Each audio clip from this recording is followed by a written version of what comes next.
Disclaimer, ang kwentong ito ay hango sa mga salaysay, alamat, at paniniwala ng mga tao sa isang liblib na baryo sa Pilipinas.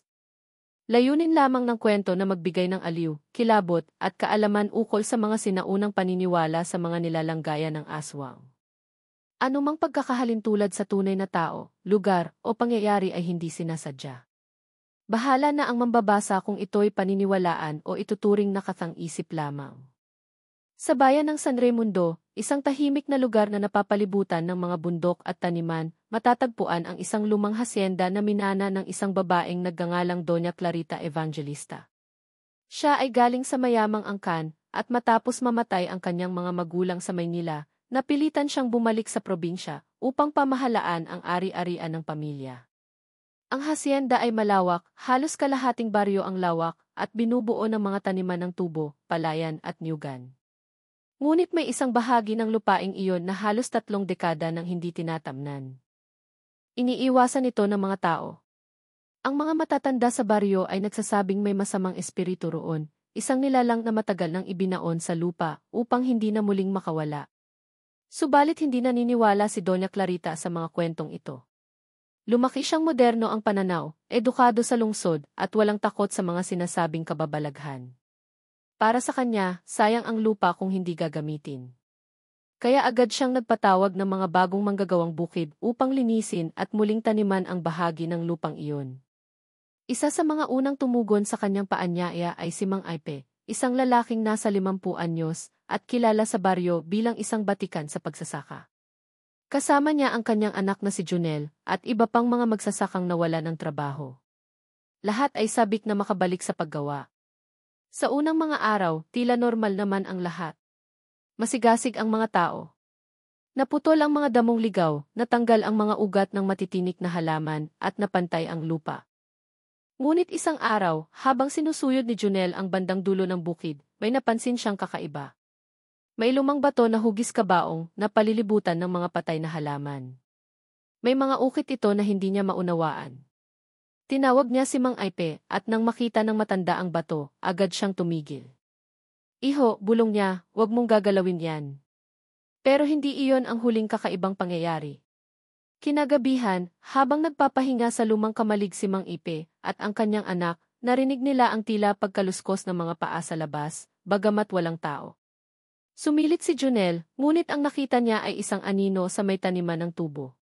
Parang silweta ng babae, nakaputi, ngunit itim na itim ang buhok at hindi gumagalaw. Nang igalaw niya ang ilaw ng flashlight sa direksyon nito, bigla itong nawala. Kinabukasan, ikinuwento nila ito sa iba pang manggagawa.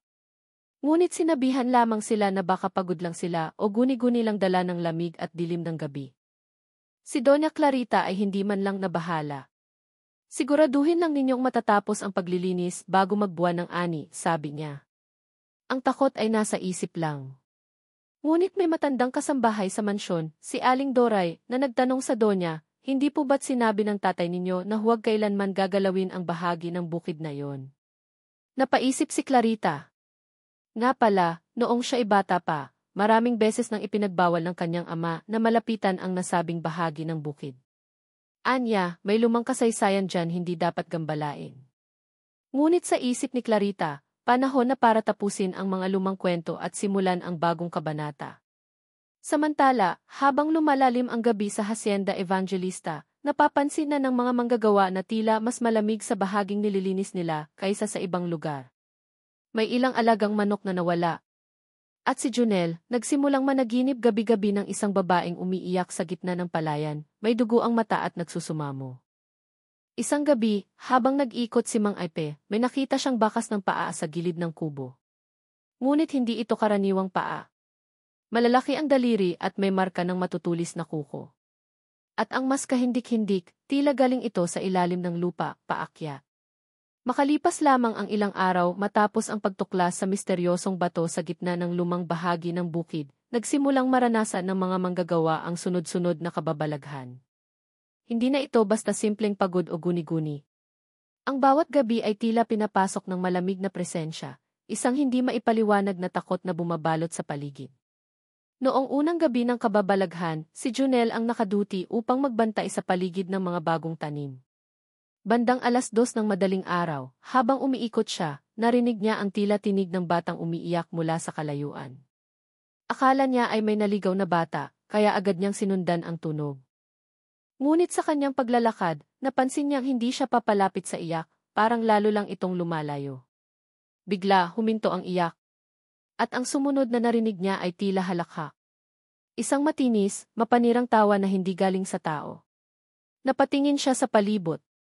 Nasa gitna siya ng bukid at wala siyang kasamang iba. Nang sumulyap siya sa kanyang kanan, nakita niya ang isang babaeng nakatalikod, nakaputing damit, nakalugay ang buhok. Akala niya si Aling Doray kaya tinawag niya Aling Doray. Anong ginagawa niyo rito? Hindi sumagot ang babae. Hindi gumalaw. Nang ilawan niya ito ng flashlight, bigla itong tumakbo, ngunit hindi sa karaniwang paraan. Mabilis, patalikod at parang lumulutang. Sa gulat ni Junel, napaatras siya at natapilok sa isang ugat ng punong kahoy. Pagbangon niya, wala na ang babae. Kinabukasan, namutla si Junel habang ikinukwento ang nakita. Akala ng mga kasama niya ay tinatakot lang sila, ngunit si Mang Aype ay seryoso. Hindi yan basta multo, anya. Yan ang tinatawag na tagabantay. At kung siya'y nagpakita na, ibig sabihin may ginising tayong hindi dapat ginising. Ilang araw lang ang lumipas, isang insidente na ang yumanig sa buong hasyenda. Isa sa mga bagong manggagawa, si Kaandoy, ay hindi bumalik matapos magbantay sa gabi. Inakala ng iba na baka umuwi sa kanilang baryo o nagbakasyon. Ngunit nang sumapit ang hapon, natagpuan ang kanyang sombrero, sinelas, at isang bakas ng dugo sa gilid ng ilog na malapit sa taniman. Walang nakakita kung ano ang nangyari. Ngunit sabi ng isang matandang manggagawa na si Lolo Ben, may pangil na marka sa lupa at tila hinatak siya papunta sa ilalim. Kinagabihan, sa kamalig, may tumatahol na aso, hindi karaniwan ang tahol ito. Para bang galit at takot ng sabay. Nang tingnan ito ni Junel at ng dalawa pang kasama, nakita nilang ang aso ay nakatingala sa kisam, umuungol at halos hindi gumagalaw. Bigla itong nagtatakbo palayo at hindi na muling bumalik. Sa mga sumunod na gabi, isa-isa nang naramdaman ng mga tao ang epekto ng presensya sa lupaing iyon. Si Aling Doray ay napanaginipan na pinapasok ng usok ang kanyang katawan at sa panaginip ay pinipilit siyang kumain ng hilaw na laman. Pagsapit ng umaga, natagpuan siya ng kasambahay sa may kusina, umuungol at may hawak na hilaw na atay ng baboy. Si Doña Clarita ay sinimulang dalawin ng mga bangungot.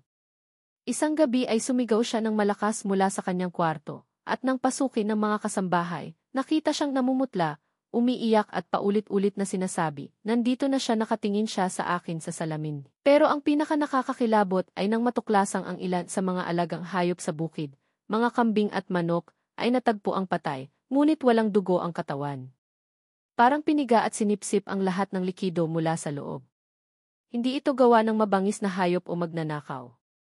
Sadyang may ibang nilalang na kumikilos.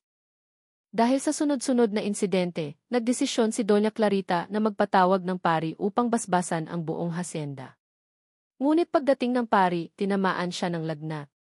Hindi siya makapasok sa bahagi ng bukid kung saan unang nakita ang bato. Anya, may lakas na mas malakas kaysa akin.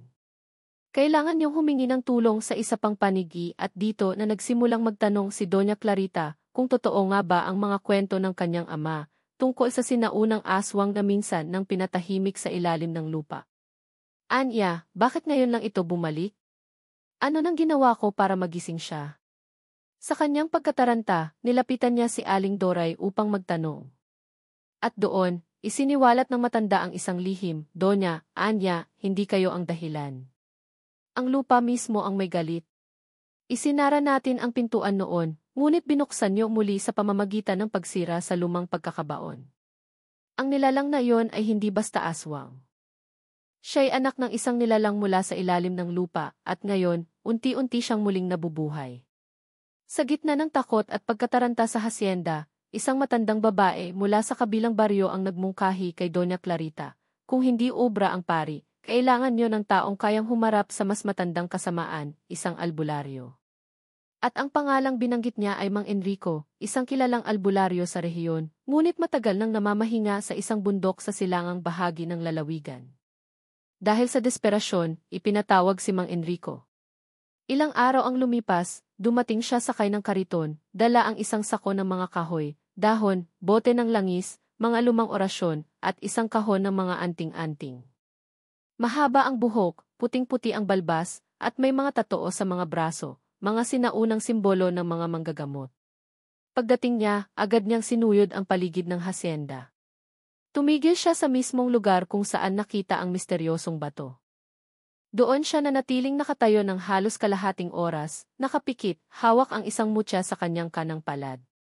Nang matapos, lumapit siya kay Doña Clarita at mariing sinabi, may gising na. At hindi ito basta aswang na bagong likha. Ito ay sinaunang uri, yung mga hindi basta namamatay, kundi pinatutulog lamang sa ilalim ng lupa. Kaya't sa oras na siya ay magising may kapalit dapat sa kanyang pagkakagising. Nang tanungin ni Doña Clarita kung anong uri ng nilalang ang naroroon, ibinunyag ni Mang Enrico ang isang kasaysayan na ayon sa kanya ay hindi na ikinukwento ng mga matatanda. Ayon sa kanya, noong panahon ng mga Kastila, may isang lalaki na nagngangalang Don Gregorio Evangelista, ninuno ni Doña Clarita, na pinaghinalaang sangkot sa itim na mahika. May mga ulat noon ng mga batang nawawala, hayop na natatagpo ang tuyot, at mga babaeng buntis na bigla na lang nakukunan. Pinagbibintangan si Don Gregorio, ngunit walang ebidensya. Hanggang isang gabi, nahuli umano siya ng mga albularyo na may ginagawang ritual sa gitna ng palayan. Nililigo sa dugo ng hayop, may hawak na sinaunang aklat, at nagpapatawag na nilalang mula sa kailaliman ng lupa. Ayon sa mga albularyo, hindi si Don Gregorio ang tunay na aswang, kundi siya ang tagapagtawag ng isang makalumang nilalang na tinatawag sa kanilang panahon bilang Dilubayra, isang babaeng aswang na hindi mula sa mundo ng tao. Sinubukang patayin si Don Gregorio, ngunit hindi siya agad namatay. Kaya't ang ginawa ng mga albularyo ay ipinatong siya sa isang bato, pinakuan ang kanyang katawan, at binalot ng mga mutya at panalangin upang hindi siya makagalaw. Doon siya ibinaon, kasama ang nilalang na kanyang ginigising. Ang lugar kung saan siya ibinaon ay eksaktong bahagi ng bukid na ngayon pinipilit paunlarin ni Doña Clarita. Nang marinig ito ng Doña, nanginginig siya. Ibig mong sabihin, ninuno ko ang dahilan kung bakit naririto ang nilalang na ito. Tumango si Mang Enrico. At baka ikaw rin ang magiging dahilan ng kanyang tuluyang pagkagising. Ang dugo ng tagapagmana ang kadalasang susya ng ganitong sumpa. Nagdesisyon si Mang Enrico na magsagawa ng pagpapalaya sa espiritu, ngunit bago iyon ay kailangan munang magsagawa ng pagtatasa. Dinala niya ang ilang manggagawa sa paligid ng lumang taniman at doon sinimulang maghukay ng bahagi ng lupa. Sa ikatlong hukay, natagpuan nila ang mga buto, hindi lang ng tao, kundi pati ng mga hayop na tila isinakripisyo. May nahanap ding sulok ng lupa na mainit sa ilalim, sa kabila ng malamig na panahon. Dito, anya, ang puso ng nilalang. Hindi pa siya lubusang nagigising, ngunit gising na ang kanyang anino.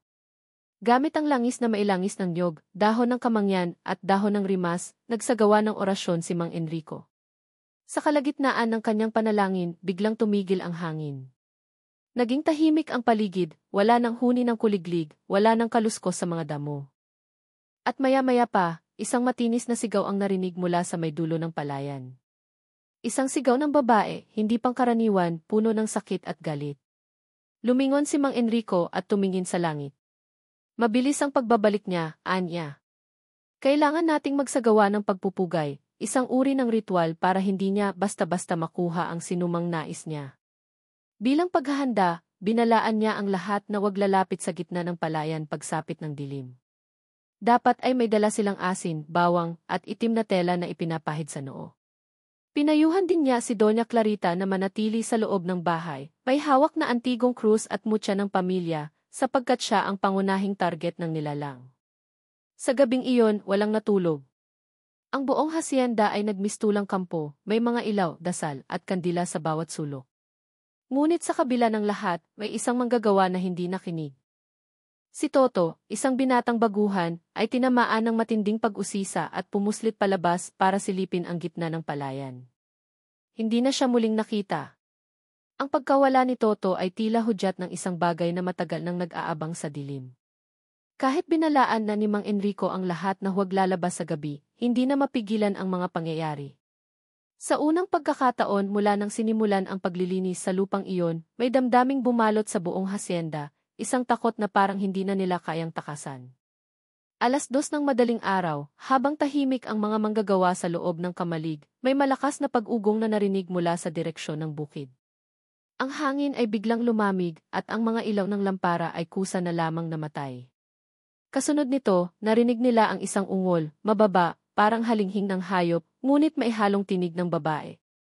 Si Junel, na noon ay nagbabantay sa bintana, ay nanlaki ang mata sa nakita. Sa gitna ng palayan, sa tapat mismo ng dating bato na hinukay nila, ay may nakatayo, isang babae, ngunit ang anyo ay wala na sa pagiging tao. Mahaba ang buhok na parang ahas, nakalugay hanggang lupa. Ang balat ay kulay abo, parang tuyong bangkay.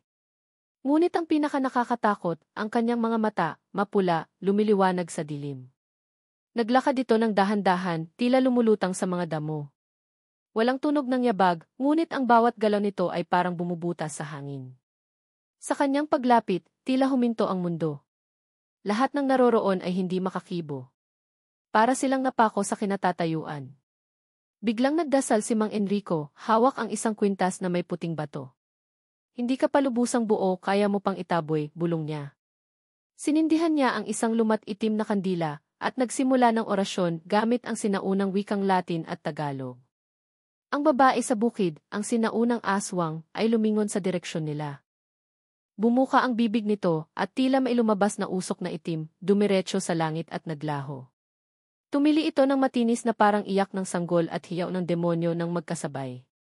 Pagkatapos ng dasal ni Mang Enrico, bigla na lang itong nawala. Walang iniwang bakas ni Anino. Ngunit hindi pa tapos ang kababalaghan.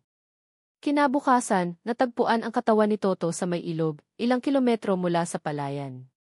Ngunit ang katawan niya ay hindi parang katawan ng taong nalunod o pinatay. Wala na itong laman loob. Buhay pa ang balat, buo ang katawan, pero tuyo, parang sinipsip ng kung anong lakas. May marka rin ito sa liig, isang kagat na tila hindi mula sa tao, ni hayop. Lalong nabalisa ang mga tao. May ilan nang nagdesisyong umalis sa hasyenda, nagsasabing hindi na nila kayang tiisin ang takot. Ngunit si Doña Clarita ay nanatili. Sa kabila ng lahat, gusto niyang tapusin ang sinimulan niya. Lumapit siya kay Mang Enrico upang humingi ng tulong. Ano pa ang pwede kong gawin? Kung ako ang dahilan ng lahat ng ito, paano ko ito ititigil? Dito niya ibinunyag ang isang katotohanan. Sa sali ng lumang aklat na nakuha niya mula sa lumang bowl ng kanyang ama, may nakasulat na ganito, ang sumpa ay nagmumula sa dugo. Ang pagbuhay ay mula sa alaala. At ang kalayaan ng nilalang ay sa pagbubukas ng huling alay. Ipinaliwanag ni Mang Enrico, may posibilidad na ang presensya ng dugo ng lahi ni Don Gregorio, ang iyong dugo, ang siyang nagpalakas sa nilalang. Baka noong binuksan mo ang lupa, habang hawak ang aklat, napasa kamay niya ang enerhiya na matagal na niyang hinihintay. Hindi aksidente ang nangyayari, Donya. Pinili ka. Sa oras na iyon, naalala ni Doña Clarita na bago niya ipatambak ang lupa sa hukay, nasugatan siya sa kamay at tumulo ang kanyang dugo sa mismong ibabaw ng bato. Isang patak. Isang patak na maaaring naging mitsa ng lahat. Habang pinag-uusapan nila ito, isang mensahe ang natanggap nila mula sa isa pang manggagawa, sa gitna ng palayan, sa mismong lugar ng hukay, may tumubong punong walang dahon, itim ang balat, at bawat gabi ay parang lumalaki. Nang silipin nila iyon kinagabihan, tama nga. Ang puno ay hindi karaniwan. Wala itong anyo ng niyog, mangga, o anumang alam nilang puno. Parang ugat na umaabot sa langit. At mula roon, may lumalabas na anino tuwing hating gabi, itim na anino ng isang babaeng lumilipad, palinga-linga sa paligid ng hasyenda. Hindi na lang ito pagpapakita, sabi ni Mang Enrico. Buo na siya. Buhay na siyang muli. Makalipas ang sunod-sunod na gabi ng takot at kababalaghan, napagdesisyonan ni Doña Clarita na muling silipin ang lumang bodega ng hasyenda. Sa lugar na ito itinatago ang mga lumang gamit ng kanyang mga magulang at lolo, mga kasangkapan pa noong panahon ng Kastila. Kasama si Junel at Mang Enrico, sinimulan nilang halughugin ang bodega, hindi para mag-imbak, kundi upang humanap ng kasagutan. Sa isang sulok, natagpuan nila ang isang lumang bowl na yari sa kahoy ng mulav, makapal at may mga ukit ng sinaunang simbolo. May mga selyong hindi kilala ni Doña Clarita, ngunit agad na kinilala ni Mang Enrico, mga selyong kontradilim. Halatang matagal na itong hindi binubuksan, ay halong alikabok, amag at amoy ng lumang papel. Sa pagbubukas nila ng baul, natagpuan nila ang mga sumusunod, isang lumang aklat na may itim na takip at mga pahinang dilaw na. Ang pamagat ay librong itim ng San Gregorio. Isang krus na may lamat sa gitna, tila kinakalawang, ngunit may bigat na espiritual. Isang piraso ng lumang telang may dugo, pinaniniwalaang ito'y tela mula sa damit ni Don Gregorio noong siya'y pinako sa bato. At isang antigong sulat na nakarolyo. Binasa ni Doña Clarita ang sulat. Isa pala itong liham ng kanyang lolo, si Don Gregorio, na isinulat bago siya tuluyang nawala. Sa liham, isiniwalat nito ang kanyang pagiging bahagi ng sanggunian ng mga itim, isang lihim na grupo ng mga nag-aaral ng dilim at mahika negra noong panahon ng mga Kastila. Ngunit ayon sa kanya, hindi raw siya ang Aswang isa lamang siyang tagapagbukas ng pintuan para sa isang nilalang na tinatawag niyang iina ng kadiliman o sa lumang tawag, Lubayra. Ang kanyang layunin, ayon sa liham, ay hindi para sirain ang mundo kundi upang makamit ang walang hanggang buhay kapalit ng isang sagradong alay, isang dalagang tagapagmana na may purong dugo ng kanyang linya. Lalong kinilabutan si Doña Clarita sa huling bahagi ng liham. Kung mabasa mo ito, apo ko, baka ikaw na ang tadhana. Ngunit sa kamay mo rin nakasalalay kung siya ilubusang mabubuhay o mananatiling nakakulong. Tandaan mo, ang dugo mo ang susi, pero ikaw rin ang kandado. Kung pipiliin mong magtapos, kailangan mong isakripisyo ang isa sa dalawang bagay, ang iyong buhay o ang kanyang alaala. Hindi may paliwanag ni Clarita ang bigat ng kanyang dibdib habang binabasa ito. May bumabalot na lamig sa kanyang batok, at ang kanyang palad ay muling nanlamig, katulad ng gabing nahulog ang patak ng kanyang dugo sa lupa. Itinuloy ni Mang Enrico ang pagbubuklat ng aklat. Sa gitna nito, may isang bahagi na naka-highlight sa sinaunang tinta. Sa ika-4 na gabi ng itim na buwan, ang anyo ng ina ay muling mabubuo kung makakalaya ang kanyang puso mula sa pagkakabaon. Ngunit kung ang tagapagmana ay kusang lalapit, may pag-asa pang maputol ang kadena. Tagapagmana, ulit ni Enrico. Ikaw yon, Donya. Ang tanong, handa ka bang harapin ang ina mismo upang tapusin ang sumpa ng iyong lahi? Hindi ka agad nakasagot si Clarita. Lahat ng kanyang paniniwala, mula sa pagiging edukado, modernong babae, ay unti-unting nawawasak sa harap ng mga lumang kasulatan at katotohanang hindi maipaliwanag ng agham. Ngunit isa lang ang malinaw, siya ang susi. Nagdesisyon si Mang Enrico na magsagawa ng ritual ng pagtukoy sa lakas, kung saan kailangang hawakan ni Doña Clarita ang krus mula sa bowl habang binabasa ang mga pangalan ng kanilang angkan mula sa aklat. Sa kalagitnaan ng ritual, biglang lumakas ang hangin. Nagsimula ring mag-init ang krus sa kanyang palad, tila sinusunog siya. Ngunit hindi niya ito binitiwan. Sa kanyang pagbigkas ng huling pangalan, biglang may itim na usok na lumabas mula sa lumang libro. Umikot ito sa paligid ng kwarto at biglang bumuo ng anyo, isang mukha ng babae, nakangiti pero puno ng galit at bumulong, ikaw ang huli, Clarita. Nang mawala ang imahe, napansin nilang may bago ng marka ang balat ni Clarita. Isang hugis-ugat sa kanyang kaliwang braso. Ayon kay Enrico, ito ay tanda na kinikilala na siya ng nilalang bilang susunod na sakripisyo, at binibigyan siya ng ipagpipilian. May 200, alayan ang sarili upang muling maibalik sa pagkakatulog ang nilalang at tapusin ang sumpa, ngunit ito'y may katumbas na buhay. Hanapin at sunugin ang puso inang nilalang na nasa ilalim ng ugat na punong tumubo sa gitna ng palayan, isang delikadong misyon na may panganib sa lahat ng makikialam. Pumili si Doña Clarita. Hindi ako mamamatay sa kamay na nilalang na ginising ng kasalanan ng ninuno ko, anya. Tatapusin ko to hindi para sa akin, kundi para sa mga tao sa lupaing ito. Sa pagbabalik ni Haciendera Marta sa lumang bowl ng kanilang pamilya, isang hindi inaasahang tuklas ang muling bumuhay sa takot at pagdududa. Sa ilalim ng mga lumang tela at alikabok, natagpuan niya ang isang album ng mga litrato na matagal nang nakatago, mga larawang itim-puti, kupas, ngunit malinaw pa ring naglalarawan ng mga mukhang hindi niya agad makilala. Habang isa-isa niyang tinitingnan ang mga larawan, napansin niya ang isang babae na paulit-ulit na lumilitaw sa bawat pangkat. Sa unang tingin, ordinaryo ang hitsura nito, mahaba ang buhok, manipis ang katawan, at mapanlikha ang ngiti. Ngunit sa bawat susunod na larawan, mapapansing hindi nagbabago ang kanyang itsura, habang ang mga taong nakapaligid sa kanya ay tumatanda. Lalo itong naging kahina-hinala para kay Marta.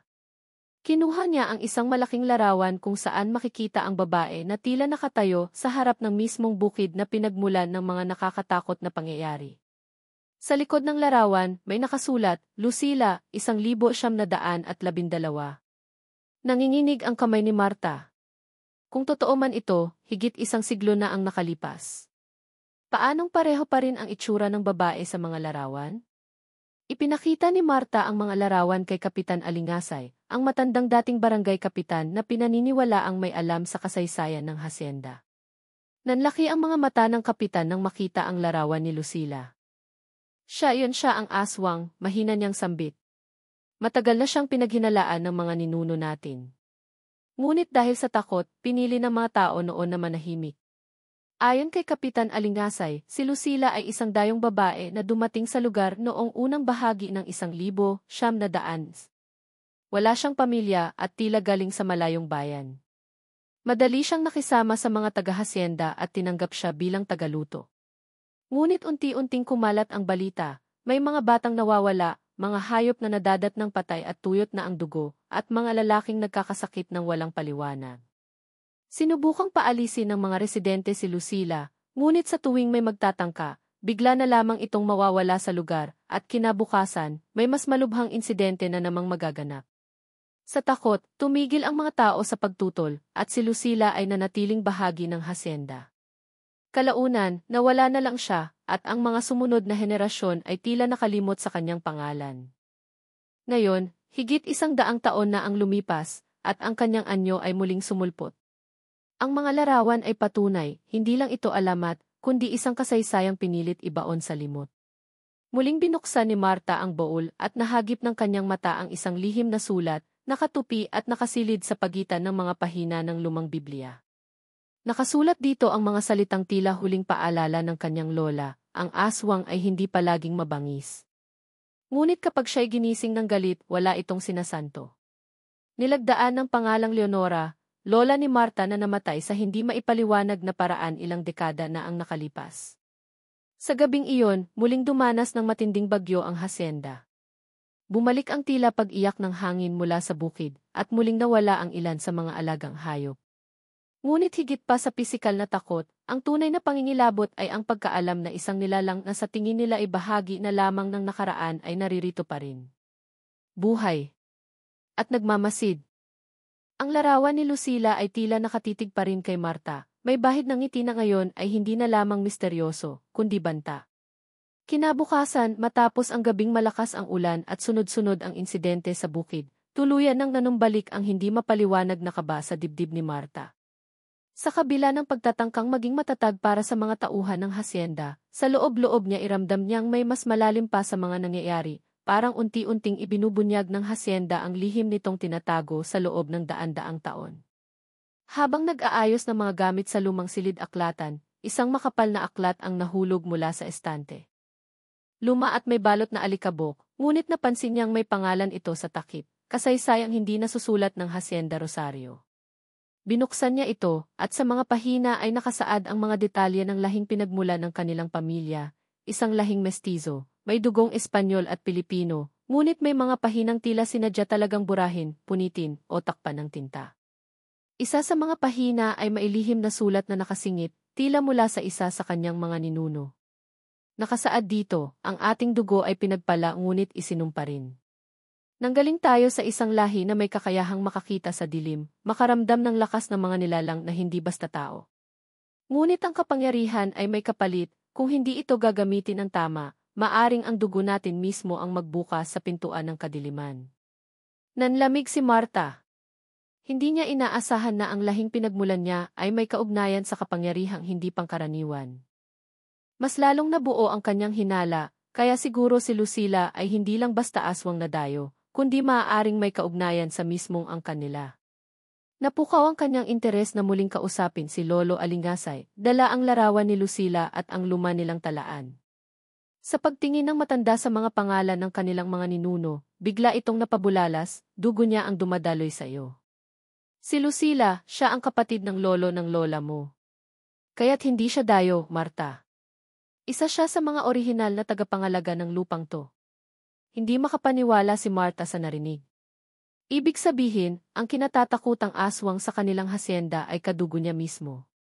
Ayon sa kwento ni Lolo Alingasay, sinaunang paniniwala ang nagsasabing may isang angkan sa kanilang bayan na tagapangalaga ng ibalanakan ng lupa, isang lugar kung saan bukas ang daanan ng mga nilalang mula sa ibang dimensyon. Ang papel ng angkan ay panatilihing balanse ang buhay ng tao at ng mga nilalang na ito. Ngunit minsan, may isang kasapi sa angkan na ginamit ang kapangyarihan sa pansariling kapakinabangan at si Lucila iyon. Nang malaman ng mga nakatatanda noon ang kanyang ginawa, pinagtulungan siyang itaboy, ngunit sa halip na mawala, nagtago siya sa anino ng kasaysayan. At dahil hindi na isara ng husto ang daanan, unti-unti itong nabubuksan muli at ngayon ay bumabalik ang kasamaan sa hasyenda. Kasabay nito, dahan-dahan ding bumabalik ang ilang mga alaala kay Marta, mga panaginip noong bata pa siya na parang may kinakausap siya sa dilim, isang boses ng babae na may mahabang buhok na palaging sinasabi, "Bantayan mo ang bukid, apo." Noon, akala niya iisa lang itong imahinasyon, ngunit ngayon ay nagiging mas malinaw ang koneksyon. Hindi niya alam kung dapat ba siyang matakot o tanggapin ang katotohanan na may kakayahan siya dahil sa dugong nananalaytay sa kanya. Ngunit malinaw sa kanya ang isa, kung siya nga ang susunod na tagapangalaga ng hasyenda, kailangan niyang gamitin ang kakayahang ito upang pigilan ang muling pagbalik ng kadiliman. Sa gabing iyon, muling bumalik si Marta sa gitna ng bukid kung saan unang nakita ang mga kakaibang pangyayari. Suot niya ang mutya ng kanyang lola at sa kanyang mga kamay ay hawak ang lumang talaan. Habang umaalon ang hangin at unti-unting nagiging malamig ang paligid, muli na namang naramdaman ni Marta ang presensya ng nilalang sa paligid. Isang boses ang muling bumulong, "Kailangan mong pumili, hindi lang ito laban sa aswang, ito ay laban sa nakaraan, sa dugo, at sa mismong sarili." Lumalim ang gabi sa Hacienda Rosario. Tahimik ang paligid ngunit tila may hindi maipaliwanag na bigat sa hangin. Ang mga tauhan sa bukid ay pinauwi na ni Marta matapos ang isang simpleng paalala, "Huwag kayong lalabas hanggang bukas ng umaga. Ano man ang marinig nyo, manahimik lang kayo." Nasa gitna siya ng silid-aklatan, pinagmamasdan ang matandang talaan, habang sa mesa ay nakapatong ang mutya ng kanyang lola. Sa kanyang harapan ay isang krusipihong kahoy, isang itak na minanapa sa kanyang lolo, at ilang tuyong dahon ng banaba, mga gamit na ayon kay Lolo Alingasay ay panlaban sa mga nilalang sa dilim. Habang pinagmamasdan niya ang talaan, biglang nagsimulang gumalaw ang mga ilaw sa kisam. Kumislot ang apoy ng kandila, at narinig niyang may pabulong na tinig sa labas ng bahay. "Marta, apo, oras na." Hindi na siya nag-atubili. Bitbit ang mutya at ang itak, lumabas siya sa madilim na paligid ng hasyenda. Patuloy ang pag-ulan, hindi malakas, ngunit malamig at tila may kasamang panunukso. Pagdating niya sa gitna ng nyugan, nakita niya si Lucila. Nakatayo ito sa lilim ng isang punong matanda na puno ng balinghoy. Suot nito ang isang itim na saya at may hawak na anting-anting. Sa likod nito, tila may aninong bumubuo, mga nilalang na hindi maipaliwanag ang itsura, tila mga hayop ngunit may anyong tao. "Bumalik ka para tapusin ito, Lucila," tanong ni Marta, matapang ang tinig ngunit nanginginig ang laman. "Hindi ko kailanman iniwan, apo. Ako ang haligi ng lupaing ito. Ikaw ang magpapasya kung ang angkan mo'y magpapatuloy sa pagkandili sa dilim, o sisirain mo ang balanse," sagot ng matanda, malamig at mapanlinlang. Biglang lumakas ang hangin. Umiikot ang mga dahon at ang lupa ay tila gumagalaw. Mula sa ilalim ng puno, bumangon ang isang hugis anino na parang itinatakwil na kaluluwa. Sa gitna ng kaguluhan, bumulong sa isipan ni Marta ang tinig ng kanyang lola, "Gamitin mo ang liwanag sa loob mo, hindi lahat ng may kapangyarihan ay masama." Bigla siyang nakaramdam ng init sa kanyang palad. Ang mutya ay kumikislap sa bughaw na liwanag. Hinawakan niya ito ng mahigpit at itinapat sa anino sa ilalim ng puno. Pumailan lang ang sigaw ng mga nilalang, at isa-isang nawala sa hangin, tila winawalis ng liwanag mula sa mutya. Nagulat si Lucila, at sa unang pagkakataon, nakita ni Marta ang takot sa mga mata nito.